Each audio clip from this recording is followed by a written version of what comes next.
Oke, selamat pagi. Assalamualaikum warahmatullahi wabarakatuh. Anak-anakku semua di rumah, ya, yang khususnya untuk tingkatan SMA, SMK sederajat, ya. Mudah-mudahan anak-anak Bapak di rumah semuanya senantiasa dalam keadaan sehat, ya, jauhkan dari segala musibah, lancar segala aktivitasnya, ya. Mudah-mudahan next bisa datang ke lokasi agar nanti lebih pembelajaran lebih indah, ya, lebih akurat, kemudian lebih enak cara bermain di kelas. Nah, ini anak-anak Bapak semua, hari ini kita belajar khusus pembelajaran yaitu tentang bidang studi sosiologi, ya. Sekarang sosiologi kelas 10. Yang judulnya pada hari ini sesuai dengan tema kita adalah bekal seorang peneliti. Jadi anak-anak Bapak di rumah, ya, hari ini Bapak akan memberikan bekal kepada kalian bagaimana nanti kalian mampu menjadi seorang peneliti. Nah, jadi seorang peneliti tidak segampang apa yang kita pikirkan. Banyak tahapan-tahapan atau sigma-sigma sistematis langkah-langkah yang harus kita lalui, yang harus kita laksanakan, ya, yang harus kita persiapkan. Tidak segampang membalikkan telapak tangan seperti yang diungkapkan oleh orang lain. Nah, sejatinya adalah bahwa untuk menjadi seorang peneliti, pengertian peneliti itu sendiri adalah sekelompok orang, ya, atau aktivitas individu yang melakukan sebuah penelitian dengan menggunakan metode ilmiah, ya. Metode ilmiah itu apa? Jadi sebelum Bapak lanjutkan, kita harus mengetahui dulu metode ilmiah itu adalah yang dilakukan dengan analisis. Yang pertama, dianalisis dulu, dicermati dulu, ya.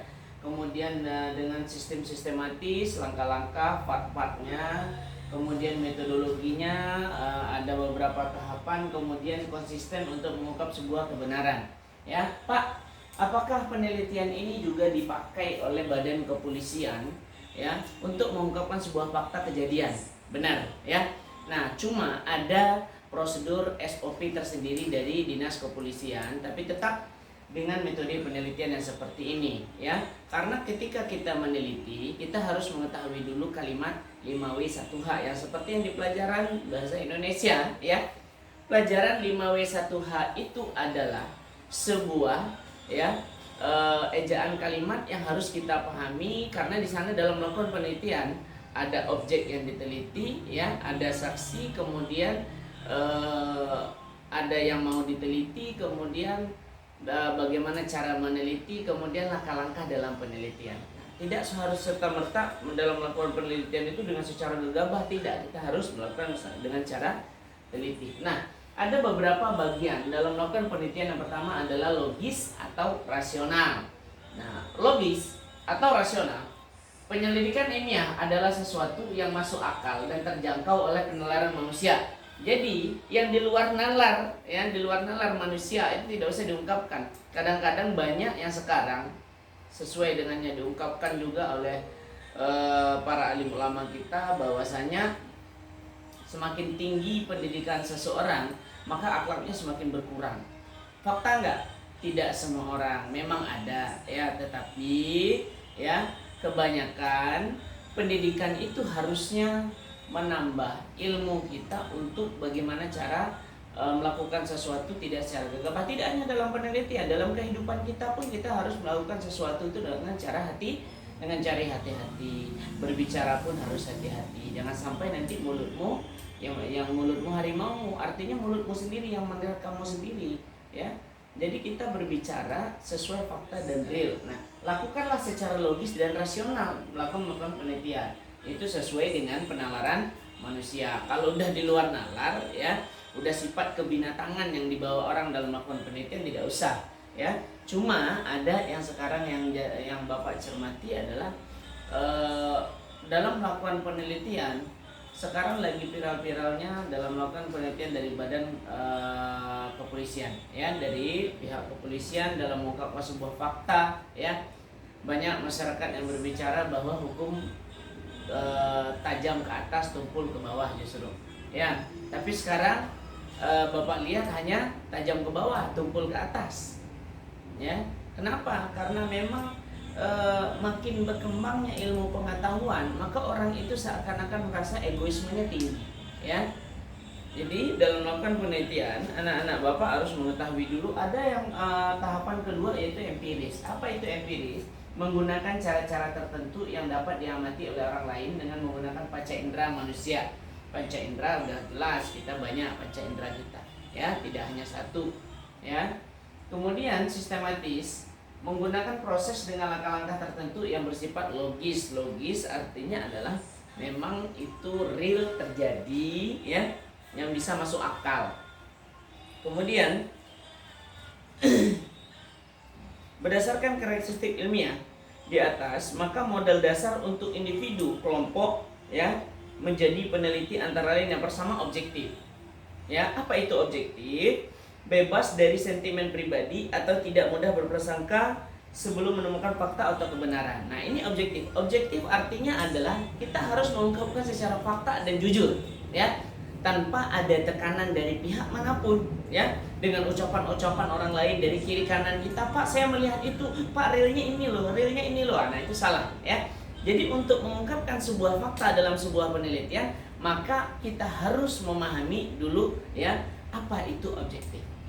Jadi anak-anak Bapak tadi udah mengetahui objektif itu adalah berprasangka, ya, tidak mudah berprasangka atau menemukan fakta kebenarannya. Berprasangka kepada orang lain, nah, itu tidak boleh, ya. Tetapi kita ungkapkan aja, hanya mendengar ucapan orang lain juga tidak boleh. Cari sesuai fakta, apa yang harus kita lakukan, ya. Cari, ikuti langkahnya sesuai dengan step by step, ya. Jadi nanti anak-anak Bapak dalam mengungkapkan sebuah fakta objek, ya, tidak ada ngada-ngada, ya. Jadi ungkapkanlah sebuah fakta itu secara real, jujur, sesuai dengan apa yang benar-benar terjadi di lapangan. Jangan dirubah, sesuai dengan faktor kebutuhan, karena uang sekarang adalah menentukan segalanya. Jadi harapan Bapak adalah kalian menjadi peneliti yang benar-benar meneliti sesuai real dan fakta apa yang terjadi di lapangan, ya. Jadi itu yang kedua, terbuka. Nah, apa itu terbuka, Nak? Terbuka adalah dapat diulang oleh ilmuwan lain dengan metode yang sama dan siap menerima pendapat atau kritikan orang lain. Nah, Pak, apakah nanti setelah saya teliti orang lain juga dapat meneliti? Sah-sah saja, ya. Karena untuk faktor atau objek dalam sebuah penelitian itu adalah tidak hanya satu penelitian, bisa berbagai penelitian. Satu judul penelitian aja bisa jadi banyak hasil penelitiannya dengan metode yang sama. Nanti hasil endingnya pasti akan sama, cuman jalur ceritanya yang akan berbeda, ya. Kemudian ada yang rasa ingin tahu. Rasa ingin tahu yaitu keinginan terhadap suatu hal. Artinya orang yang rasa ingin tahu itu bagaimana cara dia mencari informasi, mendengarkan informasi ini, mencari kebenaran dari sebuah peristiwa tersebut, ya. Jadi rasa ingin tahu itu tinggi. Kalau kita cuek, kemudian rasa ingin tahu kita tidak tidak terlalu penting di dalam kehidupan kita, maka endingnya nanti kita akan melihat sebuah kehidupan yang jauh dari harapan. Kenapa Bapak bilang jauh dari harapan? Karena seseorang yang rasa ingin tahu itu adalah karakter orang pintar, ya. Karakter orang pintar, karakter orang cerdas. Tapi ingat, rasa ingin tahunya itu sesuai dengan ilmu pengetahuan, ya. Bukan rasa ingin tahu dengan problem orang lain yang seharusnya kamu tidak boleh ikut campur dalam masalah itu, kecuali kamu adalah orang yang ditugaskan atau diwewenangkan mengontrol dalam sebuah organisasi, misalnya LSM misalnya. Nah, itu wajar. Tetapi kalau itu bukan ranah kita, jangan, ya. Jadi kerjakanlah apa yang harusnya kita kerjakan, bersihkanlah ladang kita, ya. Tapi peduli, rasa ingin tahu dengan peduli ini adalah selisihnya tipis, ya. Kepedulian, rasa ingin tahu, orang peduli, ya, orang peduli belum tentu dia ingin tahu, tetapi dia ingin melakukan sesuatu yang baik. Nah, kemudian ada faktual. Faktual itu apa? Faktual setiap tindakan dan ucapan didasarkan pada fakta, ya. Faktual itu adalah setiap tindakan dilakukan dengan ucapan didasarkan dengan fakta. Artinya kita berucap itu sesuai real yang di lapangan, ya. Sesuai real di lapangan. Kemudian tidak perlu menutup-nutupi. Kalau memang rasanya itu harus diungkapkan, kita ungkapkan, ya. tetapi ada hal. Nah, ada hal yang harus tidak kita sampaikan. Contoh, kan tidak harus diteliti, ya, problem dalam sebuah keluarga, ya. Problem dalam sebuah keluarga, nanti jangan sampai ini pembelajaran untuk anak-anak Bapak semua di rumah, ada rahasia antara suami dengan istri, ada rahasia antara anak dengan orang tua, ada rahasia suami dengan keluarganya, ada sesuatu hal yang harus kita ketahui, ya. Agar kenapa? Menjaga daripada itu adalah agar senantiasa keluarga kita terlihat harmonis, ya. Jangan sampai nanti ucapan-ucapan ini pihak-pihak yang lain yang mendorong keributan sehingga kita pecah belah. Nah, itu. Makanya dalam waktu pemerintahan kolonial Belanda yang dilakukan oleh VOC awalnya dan pemerintahan Belanda di Indonesia itu adalah politik divide and impera, ya. Politik divide and impera ini adalah politik pecah belah. Politik pecah belah ini banyak, ya. Jangan sampai dikesampingkan. Ternyata Belanda itu memberikan manfaat yang bagus untuk kita agar kita mengetahui untuk memberikan pecah belah terhadap hubungan keluarga anak dengan orang tua, ya, hubungan orang lain dan sebagainya. Rasanya itu kita bukan urusan kita, tidak usah kita ikut campur, ya. Peduli boleh, tapi lihat ketika kita terancam dengan sesuatu yang kita lakukan, ya, jangan. Jadi maka fakta, ya, ketika kita berucap, apa yang kita ungkapkan, apa yang kita bicarakan, apa yang kita bilang kepada orang lain, apa yang kita sampaikan pada orang lain, itu sesuai fakta. Tapi tidak semua sesuatu hal yang harus disampaikan. Ingat, ya, tidak semua sesuatu hal yang harus disampaikan, kecuali dalam penelitian yang Bapak sampaikan tadi, orang itu memang butuh data itu sehingga peristiwa ini nanti akan terungkap. Nah, itu anak-anak Bapak harus harus mengungkapkan sesuai real yang terjadi, ya. Jadi ingat, ya, tidak semua yang harus dibicarakan sesuai dengan faktor kebutuhan. Kemudian analisis. Apa itu analisis? Analisis yaitu berpikir secara mendalam terhadap suatu hal, ya. Berpikir secara mendalam ini dalami karakter kita dulu. Kita harus masuk sebagai peran dalam sebuah peristiwa tadi, ya. Seakan-akan kita pemainnya, kita bintangnya di dalam itu. Nah, ketika kita masuk dalam sebuah peristiwa itu, maka kita akan gampang, ya. Dan kita pun nanti, ya, kita masuk dalam seakan-akan kita menjadi aktor, kita seakan-akan kita menjadi pemain dalam sebuah peristiwa tadi. Endingnya nanti akan indah. Apa karena itu indah?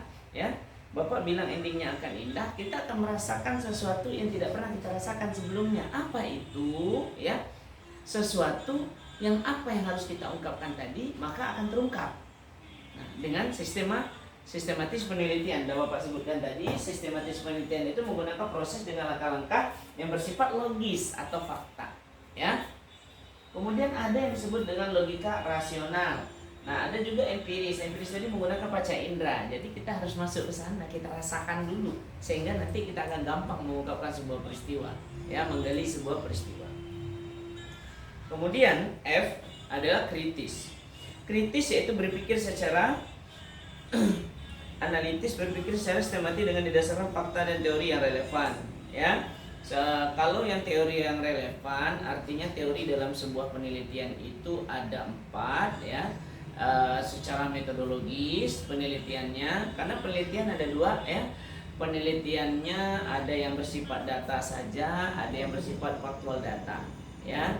Jadi anak-anak Bapak jangan sampai nanti ketika kita meneliti orang lain ikut campur dengan urusan kita tadi, sehingga apa yang disampaikan dia itu sebenarnya tidak ada kebenaran di balik itu semua. Nah, kita juga jadi yang kocar-kacir. Jadi pahami dulu, ya, karakter-karakter dalam sebuah penelitian, ya.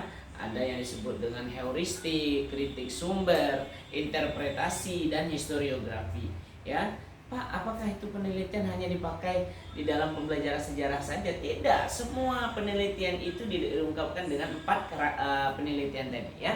Ada heuristik, ada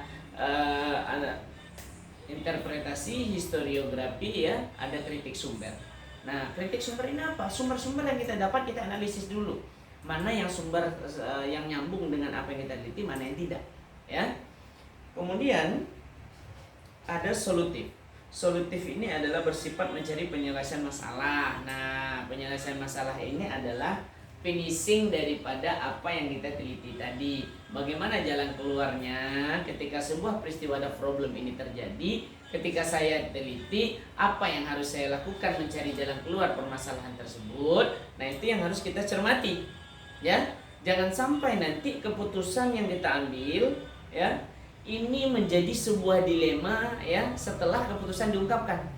Ya, setelah keputusan dibacakan. Nah, ini biasanya terjadi dalam kepada pemberi keputusan ya, baik itu di kejaksaan tinggi, pengadilan tinggi, Mahkamah Agung dan sebagainya.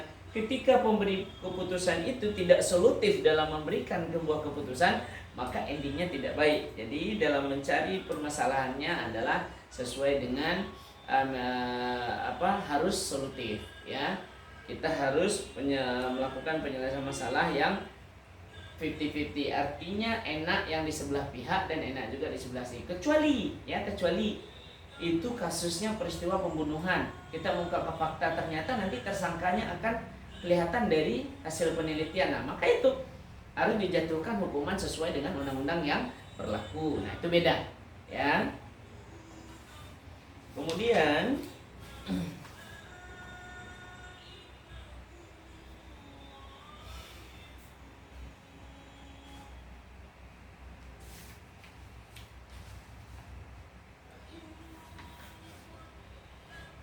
jenis-jenis penelitian sosial.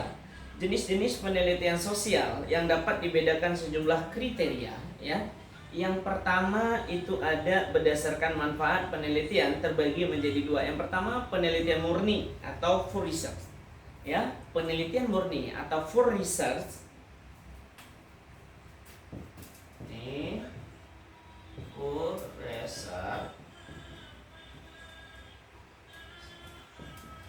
Riset ini adalah yang disebut dengan penelitian murni ya. Ini penelitian murni. Nah, riset atau penelitian murni yaitu bertujuan semata untuk mengembangkan keilmuan yang berupaya menjelaskan pengetahuan yang mendasarkan mengenai kebutuhan dunia sosial ya. Jadi sangat mendasar mengenai dunia sosial. Dunia sosial ini banyak, tidak satu saja ya. Kemudian ada penelitian terapan atau disebut dengan applied research.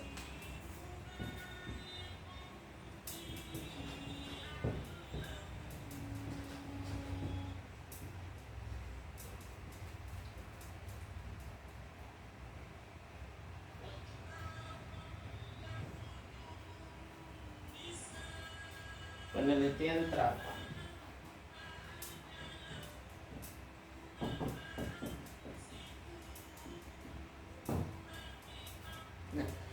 Penelitian terapan. Di dalam penelitian terapan ini adalah dapat langsung digunakan sebagai dasar yang merekomendasikan langkah-langkah penanganan atau solusi beberapa tipe penelitian.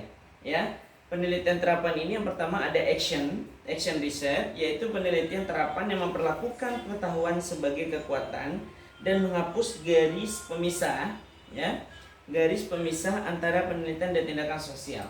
Ya, yang kedua ada social impact assessment, ya, yaitu penelitian yang bertujuan untuk memperkirakan dampak sosial yang akan timbul atau menganalisis dampak sosial yang terjadi karena adanya suatu proyek ya.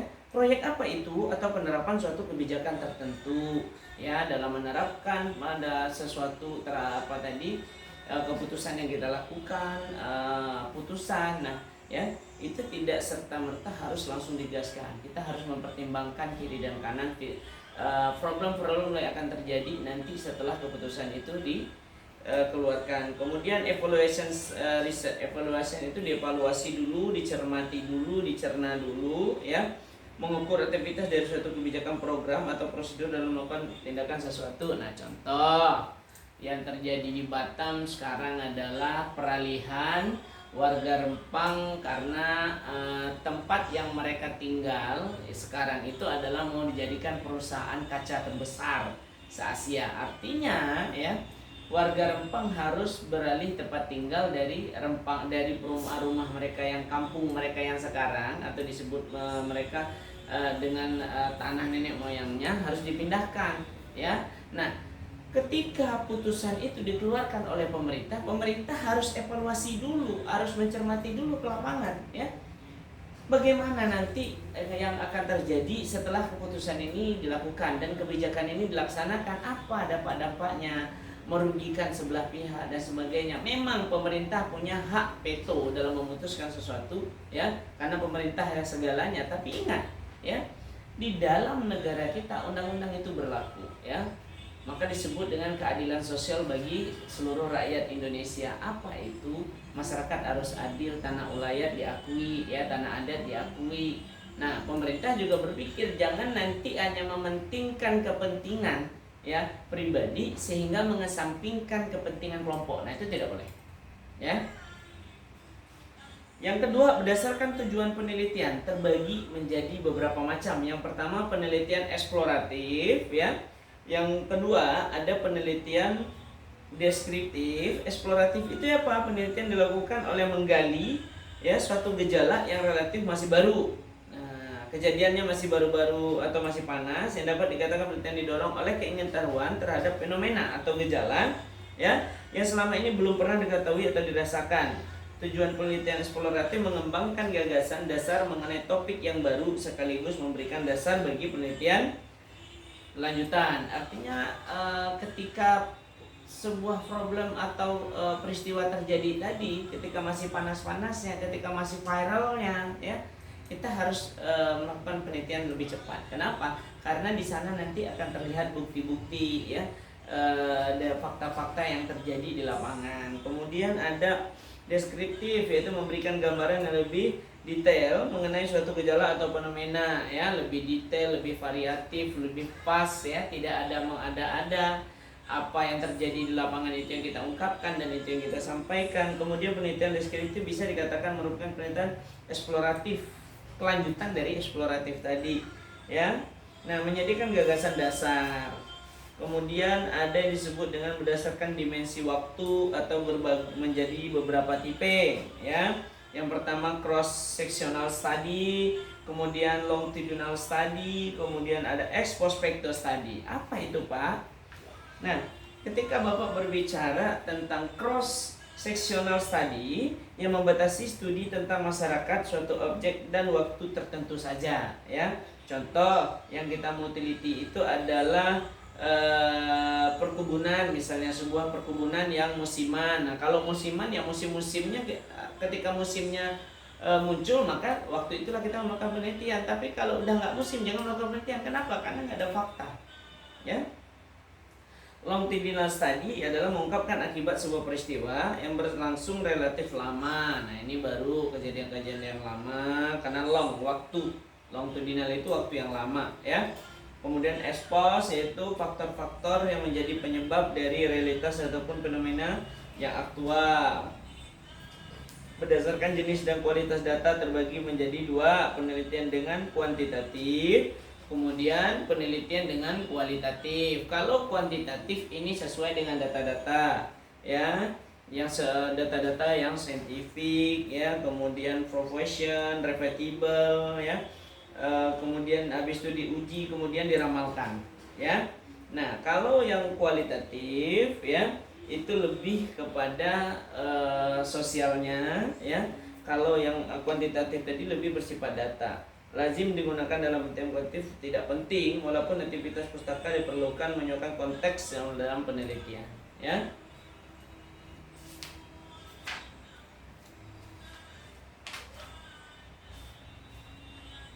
Jadi anak-anak Bapak, tahapan dalam penelitian sosial itu yang pertama tahapan persiapan memilih tema atau topik penelitian, kemudian melaksanakan studi pendahuluan, kemudian merumuskan masalah penelitian, yang keempat hipotesis, yaitu menggunakan pendekatan kuantitatif, ya, menentukan metode dan pendekatan penelitian, kemudian membuat instrumen rancangan dalam penelitian. Nah, tahapan pelaksanaan ini bagaimana dilakukan? Seorang peneliti kemudian melaksanakan kegiatan penelitian yang pertama dengan mengumpulkan data, yang kedua ada itu analisis data, yang ketiga membuat kesimpulan dari data yang sudah dianalisis, ya. Habis itu baru tahapan penulisan laporan. Nah, nanti anak-anak Bapak ada yang kuliah, yang ini dan sebagainya, semua yang kalian lakukan dalam proses perkuliahan nanti untuk melakukan penelitian dalam menyelesaikan studi skripsi ya, itu juga dengan dua metode. Ada metode kuantitatif, ada kualitatif ya. Jadi anak-anak Bapak harus bisa memahami dalam metode-metode penelitian tadi. Yang pertama ada heuristik, kritik sumber, interpretasi, dan historiografi ya. Oke, anak-anak Bapak semua, untuk tugas di sosiologi yang pertemuan pertama tidak ada ini tugas ya.